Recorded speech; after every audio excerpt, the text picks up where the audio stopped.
both Marvel and DC in the early 2000s and even before in the late 90s were starting to go a little bit darker with their tales. This was mainly a reaction to the nihilistic story arcs coming from some of the small comic book companies, including Image Comics, which of course was releasing Spawn, Youngblood, and a handful of others.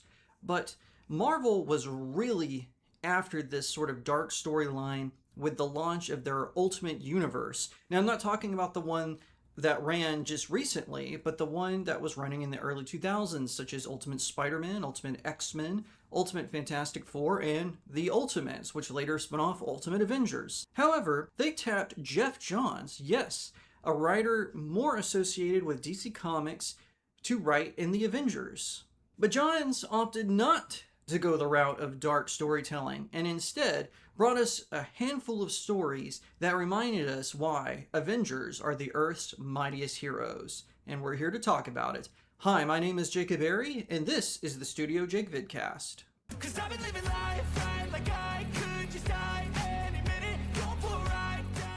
Hi everyone, thank you so much for joining me today. If you would be so kind, be sure to like this video, share it out to all your friends, leave me a comment, tell what you think, and don't forget to subscribe.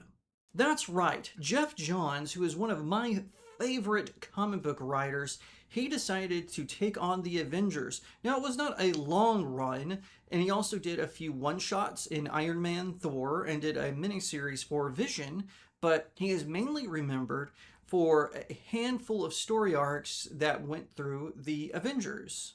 Now, did everything Geoff Johns write sell for me? No, I didn't care much for Doomsday Clock. I did not think that story was that good, but I did enjoy The Three Jokers and a handful of his other takes on superheroes. His work on Green Lantern is top bar, and it is a shame that the Snyder Bros chased him away, because a lot of people saw him as the reason for Zack Snyder getting fired, not the fact that Zack Snyder is a terrible film director, but because of that, he has not been back a whole lot to take on DC Comics or even Marvel Comics anymore. But Marvel, in 2002 specifically, tapped him to write a series of Avenger tales for them. Now, these have been collected in my personal favorite trademarks. Now, they do have an omnibus for this, but I prefer these because I like these covers better. So this is volume 1, which has the first cover of the series he did, which was called World Trust. And this is the volume 2 cover by Jai Lee. More on that later, but this one has the Red Zone saga and the Search for She-Hulk. And like I said, at the time, Marvel was really pushing the Ultimates. In fact, that's where Brian Michael Bendis really got started, was in the Ultimate Universe. So bringing on Johns kind of made sense. He is known for some darker stories, like Three Jokers, for example, or Batman Earth 1. But he decided to do something different. It was not one of those kind of Silver Age, 60s, 70s era where the good guy always saves the day. No. There was a lot of interpersonal drama, but he still brought on an aspirational and a team-focused classic mold, and he added real stakes, internal fractures, and modern-feeling threats such as, bioterrorism, personal trauma, and political corruption. The lineup was very interesting too. We had classics like Captain America, Iron Man, Wasp, Hank Pym, who had stepped away from being Ant-Man. And there are also newer faces. We see Black Panther, Falcon, She-Hulk, Ant-Man, aka Scott Lang, so the second Ant-Man, and of course, Jack of Hearts. Instead of edgy tones where it's very nihilistic and kind of grim, he focused more on dramatic stories that featured chilling enemies and a lot of team conflict. So it kicks off right away where the Avengers are thrown into the fray with World Trust. That's the first arc in the series. And that really focuses on this supernatural, almost elemental event where all the world's capitals get pulled into another dimension and just simply vanish.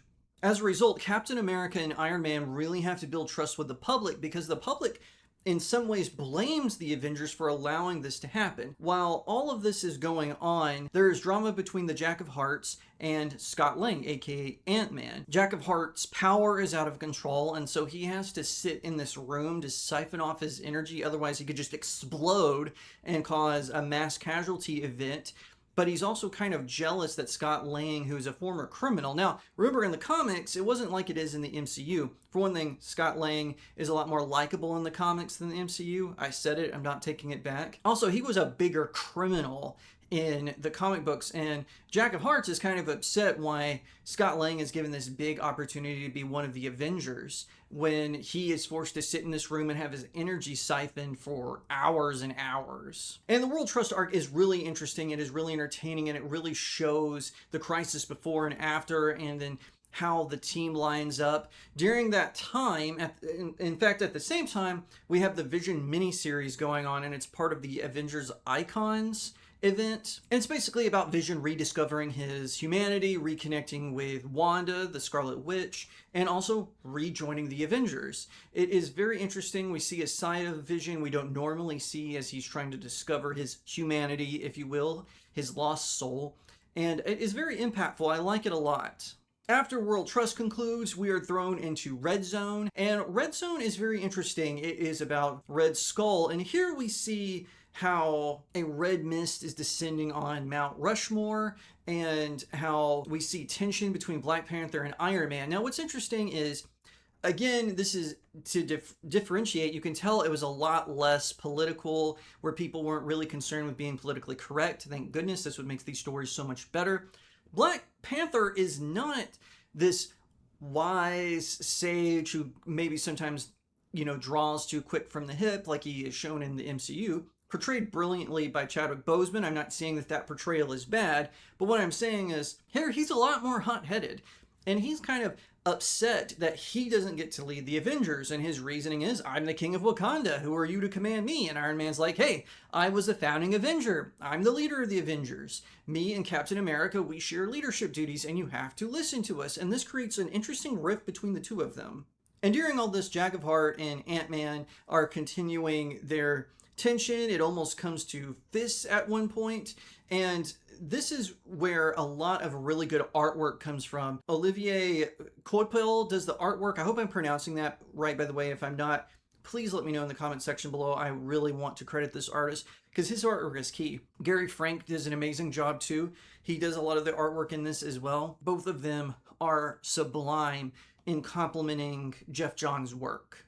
And then it sort of comes to an end on two different story arcs. So we have what is called Avengers Standoff, which is where Thor and Iron Man are tense. Now, not post-Civil War, because the two of them were really at odds after the Civil War. Here, Thor and Iron Man seem to be in a lot of tension, and it leads to a very dramatic and, I would argue, satisfying conclusion, because Captain America sort of gets caught in the middle with all of this. But then it goes into the search for She-Hulk, and this sort of brings the Avengers together, because She-Hulk, because of what happened to her in the Red Zone arc, she kind of loses control of her powers because she got dosed with Jack of Hearts radiation, and it caused her to flee. They have to find her before S.H.I.E.L.D. does, and what happens? They discover that Bruce Banner is also looking for her because she is his cousin, right? He's looking for her, and he's not a member of the Avengers at this point. They've since long separated ways, but it was a really good way to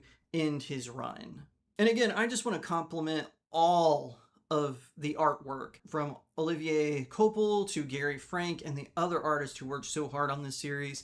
I was blown away by it. It really looks good. It really makes it a sort of classic, almost iconic way the Avengers are portrayed. It does amazing. Now, I want to bring in my favorite cover, which is fortunately on volume 2 of the collected editions. This is the cover by Jai Lee. Jai Lee is one of my favorite artists. I am excited to have a signature by him on not one, but 2 of my comic books that he has signed. I would like to eventually get him to sign this. He comes to Phoenix a lot, so I hope I get that opportunity. But anyway, this is just such a really good piece. It is atmospheric, it is cool, it is solid. And I like the big Avengers, the ones that would eventually make up a lot of the MCU Avengers. So we've got Iron Man, we've got Black Panther, Captain America, Vision, and the Scarlet Witch. It looks amazing. He did fantastic. And he did other covers for the Avengers runs that you should definitely check out. But this one is my favorite. Now, a lot of people have referred to this run by Geoff Johns as lost or forgotten because it's not really referred to a whole lot, even among the explosion of She-Hulk media we've been thrown at, or with the Red Skull, who was used when Ta-Nehisi Coates was writing Captain America. He used Red Skull a lot during his run. And so a lot of fans, including myself, consider this a lost run because it doesn't get brought up in a lot of discussions about the Avengers and their legacy and their greatest runs. I would rank it up in my top 5 favorite Avengers. Now, I'll be honest, I'm not sure where it ends. And y'all know me, I fluctuate a lot when it comes to my top 10 favorite comic book arts. I will say that the Geoff Johns run is pretty amazing, and I enjoyed reading it. It definitely highlights those issues of classic heroism mixed with real drama. A lot of what we saw in the 70s and 80s with the early Avengers, we see these external threats that kind of have to bring the Avengers together despite their differences. Like I said, during the era, there was a lot of dark and grim and nihilistic storylines going on. Ruins had come out a few years before, which showed a very negative side to the Marvel Universe. Not to mention we were seeing a lot of these nihilistic superheroes pop up here and there, you know, with like Spawn and Savage Dragon, and a whole bunch of other more darker story arcs were catapulted forward. And like I said, even with Marvel, aside from the aforementioned Ultimate Avengers and Ruins, the X-Men story arcs at the time were also incredibly dark. So it was really cool to see this era where Johns brought a more hopeful look at the Avengers, and I think that feels timeless as a result, especially where it exists in the original Marvel canon. In my opinion, this was the last real classic before the disassembled storyline, which led into the new Avengers and so on. I really think that it is an underrated gem that brings together all of the artists. We see them work really hard with Geoff Johns, and Johns is the only one who could have written a story like this. He definitely has a huge imprint whenever he does comic books, and it is a shame that he got pushed out because of all the drama surrounding the Snyderverse and the original DCEU, because he is a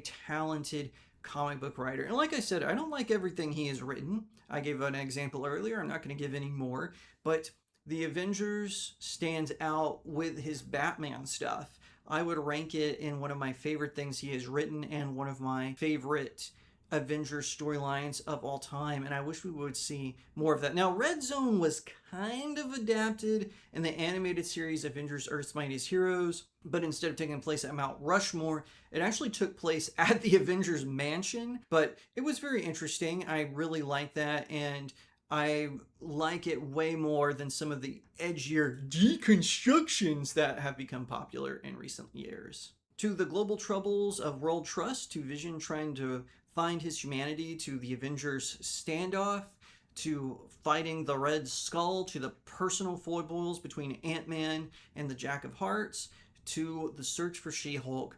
This is an impressive Avengers run. It may have been forgotten by some Avengers fans, but not by this one, and I really love it. And if you would like me to do a more comprehensive review on my Substack, let me know in the comment section below. But Geoff Johns proved that solid teamwork, good character growth, and team dynamics can bring the Avengers together, no matter who yells, "Avengers!